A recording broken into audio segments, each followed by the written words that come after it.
اللہ کے نبی صلی اللہ علیہ وسلم نے ارشاد فرمایا ہے کہ اللہ تعالیٰ نے سب کے رزق کے دروازے بند کر دیا ہے۔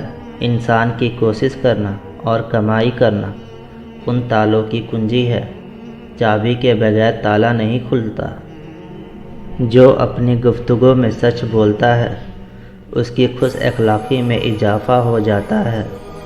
انسان کی اپنی زبان انسان کی بہترین دوست بھی ہے اور بدترین دشمن بھی، اور یہ بھی انسان کے اوپر ہے کہ وہ اسے اپنا دوست بنائے یا دشمن۔ بھروسے کے بغیر کوئی رشتہ چل نہیں سکتا، نہ بندے کا اپنے رب کے ساتھ، نہ انسان کے انسان کے ساتھ۔ جینے کے لیے اتنی بہادری لازم ہے کہ تمہارے دل میں اللہ کے سوا کسی کا خوف نہ ہو۔ واصف علی واصف فرماتے ہیں، اگر آپ تکلیف میں ہیں تو لوگوں سے اپنے حالات پوشیدہ رکھیے، اور اگر آپ آسانی میں گزر رہے ہیں تو لوگوں کو اپنے ساتھ شریک کر لیں۔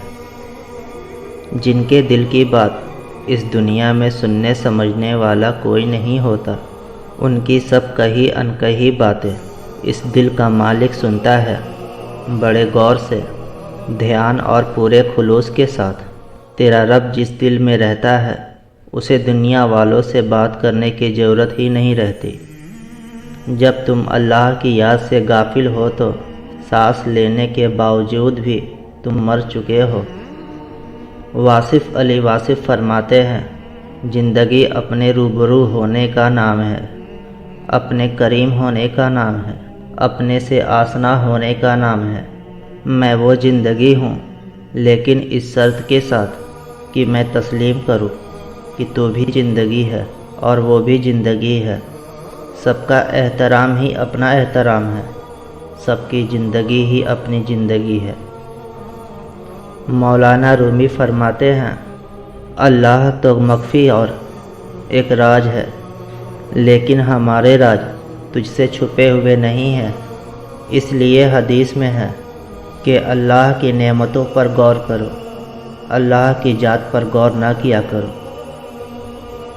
انسان کے برے اعمال اس کی تکلیف کی وجہ ہے، اور برے اعمال کا وہ خود ذمہ دار ہے، مقدر اس کا ذمہ دار نہیں۔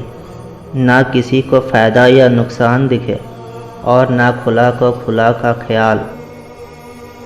بندے ہمیشہ کعبے کی طرف متوجہ رہتے ہیں، جبکہ اللہ ہمیشہ دل کی توجہ رہتا ہے۔ اللہ کے نبی صلی اللہ علیہ وسلم فرماتے ہیں کہ انسان کے جسم میں جان اور روح جاری پانی کی طرح غیب سے پہنچتی رہتی ہے۔